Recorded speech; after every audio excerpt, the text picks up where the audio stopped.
Hello everyone, કેમ છો બધા? Welcome to Ashaben's kitchen. આજે અમે બનાવવા જઈ રહ્યા છીએ બહારથી નરમ અને અંદરથી હળવા એવા દૂધીના સ્વાદિષ્ટ મુઠિયા. ઘરેલું મસાલાઓથી બની જતી આ ગુજરાતી વાનગી અત્યારે અમે 3 થી 4 લોકો માટે બનાવી રહ્યા છીએ. સૌથી પહેલા એક અડધી દૂધી લઈશું. દૂધીની છાલ ઉતારી અને એને વોશ કરી દેવાની છે. વોશ થઈ જાય એ પછી એને સારી એવી રીતે છીણી લેશું. ત્યારબાદ એમાં 1 ચમચી હિંગ, 1 ચમચી હળદર, 1 ચમચી મરચું પાવડર અને 2 ચમચી જેટલું ધાણા જીરું નાખવાનું છે. 1 ચમચી જેટલો તમે ગરમ મસાલો પણ નાખી શકો છો. 2 નાની ચમચી મરચું લીધું છે જે અમે ઓલરેડી વાટીને રાખેલું હતું. 1 નાની ચમચી વાટેલું લસણ અને ત્યારબાદ 1 વાટકી ભરીને કોથમીર એડ કરીશું. તમે કોથમીરની જગ્યાએ મેથી પણ લઈ શકો છો. ત્યારબાદ એમાં 5 ચમચી જેટલો ચણાનો લોટ ઉમેરીશું.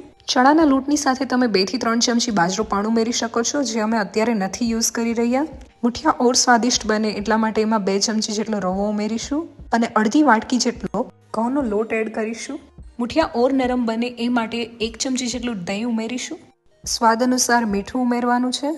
ગળપણ માટે અડધી ચમચી જેટલી ખાંડ પણ ઉમેરીશું. મુઠિયા નરમ બને એ માટે 1 નાની ચમચી સોડા ઉમેરીશું અને 1 ટેબલ સ્પૂન જેટલું ઓઇલ ઉમેરીશું. આ બધાને હવે સારી એવી રીતે મિક્સ કરી લઈએ. અત્યારે બિલકુલ પાણી એડ કરવાની જરૂર નથી. દૂધીમાંથી પણ પાણી છૂટતું હોય છે, એટલે જરૂર લાગે તો જ થોડું પાણી એડ કરીશું. હવે આ મુઠિયાનો લોટ બંધાઈ ગયો છે, જેને આપણે થોડીવાર સાઈડ પર મૂકી દઈએ. મુઠિયાને બાફવા માટે તમે ઢોકળિયાનો અથવા તો કડાઈનો ઉપયોગ કરી શકો છો. 3 થી 4 ગ્લાસ જેટલું પાણી ઉમેરી અને થોડીવાર એને ધીમી આંચે ગરમ થવા દેવાનું છે. ત્યારબાદ જે ડીશમાં મુઠિયા બાફવાના હોય એને ઓઇલથી ગ્રીસ કરી લઈએ. ઓઇલવાળા હાથે જ લોટનો થોડો ભાગ લઈ અને એને આ રીતે શેપ આપી દઈએ અને એને ગ્રીસ કરેલી પ્લેટ પર વચ્ચે થોડી જગ્યા રહે એ રીતે મૂકી દઈએ. કડાઈમાં જે પાણી ગરમ થઈ રહ્યું હતું તેમાં તમે લીંબુનો એક ફાડો પણ નાખી શકો છો. લીંબુનો ફાડો નાખવાથી વાસણમાં ક્ષાર નથી વળતી કે વાસણ કાળું નથી પડી જતું. 4 થી 5 મિનિટ સુધી પાણી ગરમ થયા બાદ હવે એમાં મુઠિયાની પ્લેટ મૂકીશું. બિલકુલ વરાળ ના જાય એ રીતે એને ઢાંકી દઈએ. ત્યારબાદ તેને 20 મિનિટ સુધી એકદમ મીડિયમ ફ્લેમ પર ચડવા મૂકી દઈએ. 20 મિનિટ થયા બાદ છરી વડે મુઠિયાને ચેક કરી લઈએ. મુઠિયા એકદમ નરમ છે. હવે ગેસ બંધ કરી અને આપણે આ પ્લેટને બહાર કાઢી લઈશું. જો તમને કાચા દેખાતા હોય તો તમે હજુ 5 થી 7 મિનિટ માટે રાખી શકો છો. આપણે અહીંયા મુઠિયા ચડી ગયા છે, એટલે હવે એના નાના નાના ટુકડા કરી લઈએ. આપણા મુઠિયા હવે વઘાર માટે તૈયાર છે.